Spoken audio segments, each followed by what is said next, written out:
What's up guys, Putty here and welcome back to Zion.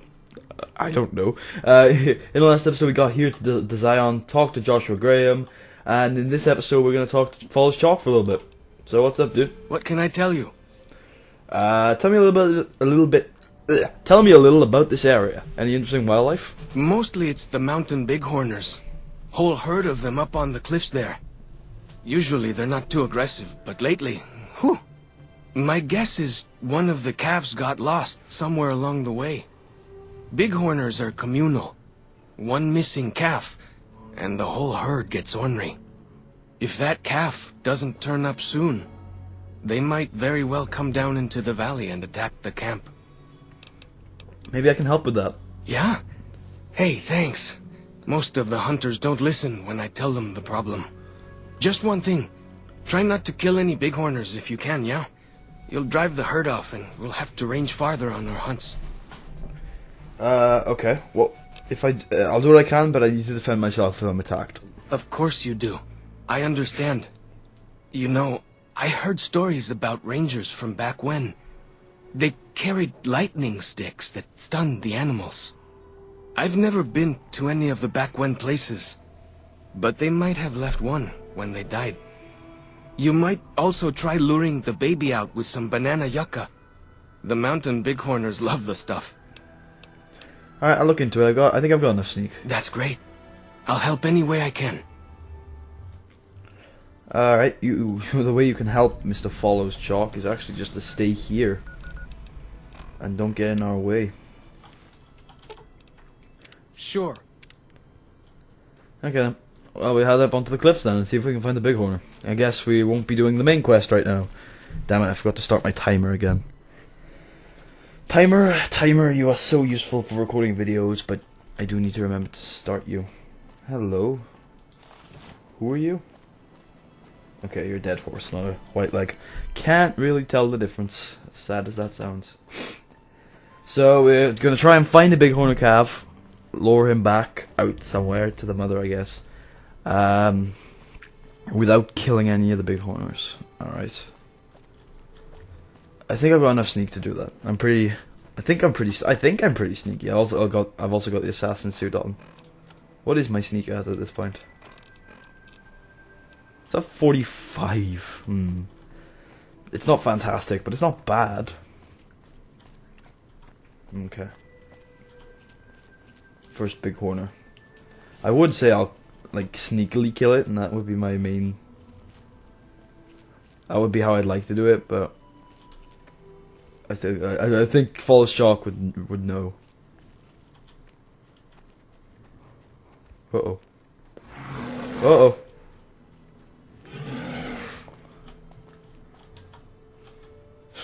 Okay, I think we're good. Yeah. Well, I didn't exactly sneak past it, but it's okay. Okay. I think that's the mother, actually. I didn't see a calf. Oh god, that was close. Alright, we need to get over there. Oh god, this isn't going to end well, is it? Uh-oh. Calm down. It's alright. It's alright. Oh god. Alright, we're alright. We're not in a big danger here. So maybe I should talk a little bit about Honest Hearts, since I have nothing else to talk about right now. What I feel about the DLC. So, this DLC, out and out, is my least favourite. The reason for that is, it's not that I think this is a bad DLC, I just think the others offer more. At the end of the day, a DLC of this price didn't have to be too much for me. But the other 3 DLCs impressed me so much that when this one came out second, but looking back on it, this one just doesn't impress me as much. Alright, we just need to feed it a banana yucca fruit, and it'll follow us. The feeling of this one, the whole wildlife, it really does give me hope for the future of the Fallout series. It's very interesting to see how, wildlife has survived through the Great War. And, I mean, just look at this place. It is beautiful-ish. We should probably talk about that next. It's beautiful in a way. It's very light. The rivers are so nice. There's some good foliage. but it's very brown. It is extremely brown, which is one of the main criticism a lot of people had with this DLC, and I agree. It is a tad too brown for my tastes, and it does get a bit bland at times, but it certainly is beautiful at places as well. Come on. There she goes. It is certainly beautiful at places, but it is a tad too bland. Now, the story is good-ish. It's certainly got a cool amount of epic moments.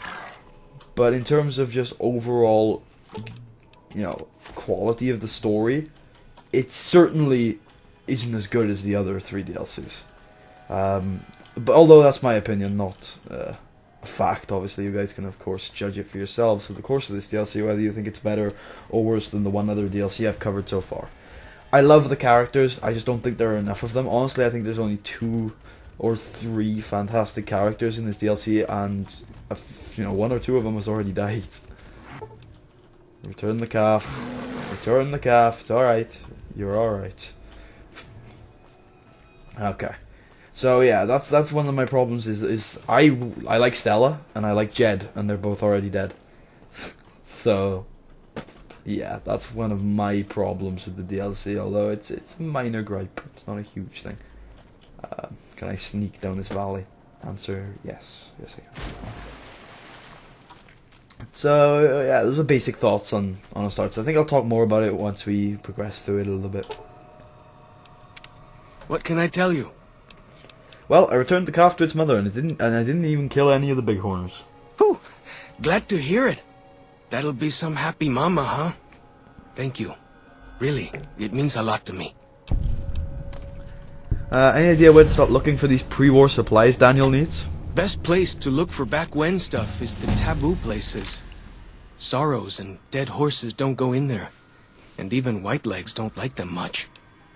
What taboo places? Lots of them around the valley. Places built by the folk from back when.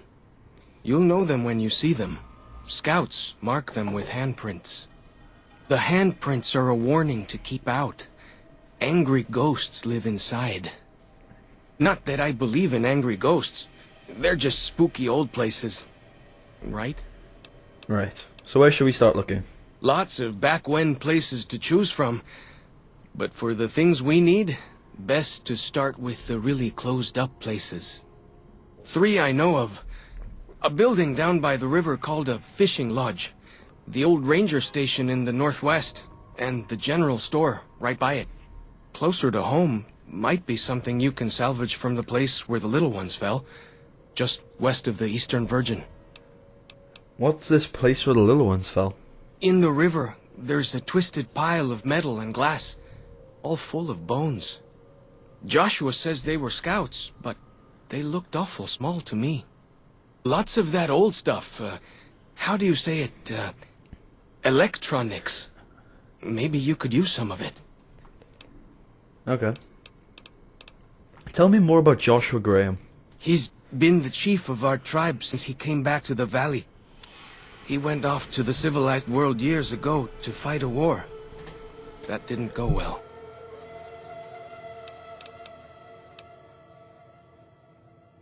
I don't know. He doesn't talk about it much. Maybe.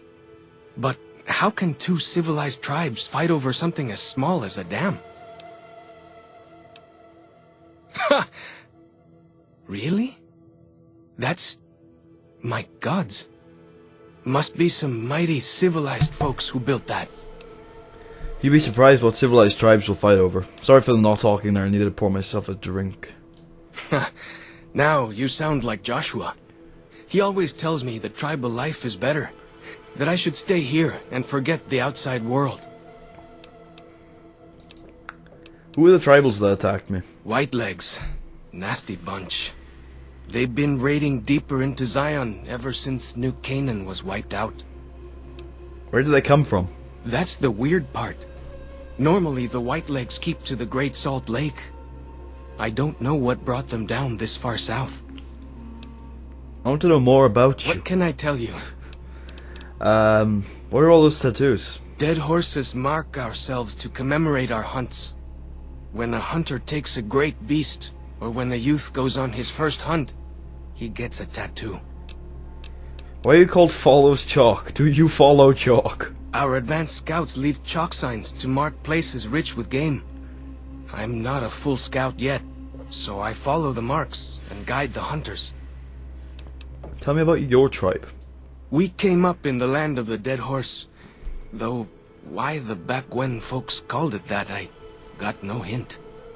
We raided, we fought, we lost. Our enemies drove us back into Zion, and we would have died if it hadn't been for Joshua. Joshua and his Caesar. Wait, what about Caesar? When Joshua first came to us, he was servant to a man he called Caesar. He led his master's armies, and we were ready to follow him into war. Then he lost his master's army to a tribe called NCR, the Sunset People. When he returned, he was as you saw him. Burned, broken, but changed. He led us away from Caesar, led us to our own destiny in Zion. What did Joshua do for you? If it wasn't for Joshua, the dead horses would still be the whipping boys of the Zion Valley. He taught us how to hold our territory, to protect ourselves. He guided us away from Caesar, and showed us how Caesar would have destroyed us. Yeah, it's true, Caesar would have assimilated you into the Legion. Probably murdered most of you. What do you know about the new Canaanites? Little bit. I met some of their missionaries a few times, but I've never been to their city. Joshua could tell you more. Or Daniel, I imagine. What's with the shell casings in your club? We decorate our clubs with them to honor Joshua Graham. They were the weapons of his old tribe, so now they are ours. Can't say they seem that dangerous to me, but Joshua says they won the West. Do you remember anything about Joshua from before he became your leader? Only a little. I was very young. He was different. Prouder, yes, but harder, crueler, more driven. Really, I was terrified of him. We all were. When he came back, I almost didn't believe he was the same man. He was humbler. He wanted to protect, not destroy. Why is it so important that we fight the White Legs? Well, because they're our enemies. What else would we do? They take our land, they kill our scouts, they poach our hunting grounds. Okay. Is that it? I think that might be it. Yep, that's all we can talk to Follows Chalk about right now. I believe there's a quest with him later. Okay. Go with fortune, friend. Should we do anything else this episode? Well, we should level up. So, what should we put points into? I'm thinking sneak.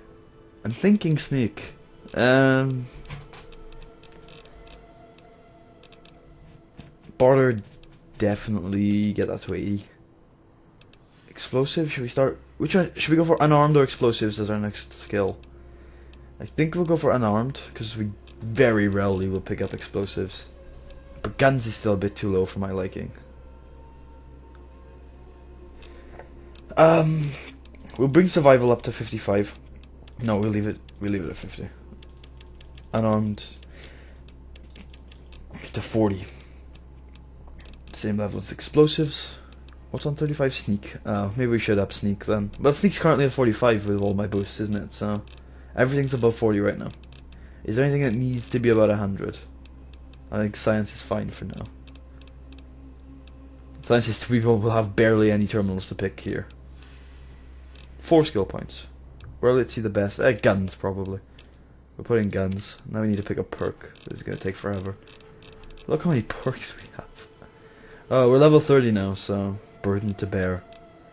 The Wastelander with the most gear wins, or at least survives, you know, carrying it. Ah, well there you go then. That's pretty much an obvious one. It's just another strong back. I think that was added with the DLC. Alright, that's simple. Simple enough. Okay, I'm gonna end the episode off here. I know it's been a bit of a short one, but yeah. We'll have a long one next episode where we get through pretty much every main quest we can do right now. Hope you guys enjoyed. If you did, please leave a thumbs up, comment if you want, leave a favorite, check out the rest of the series, check out the rest of my other channels, and I'll see you guys next time.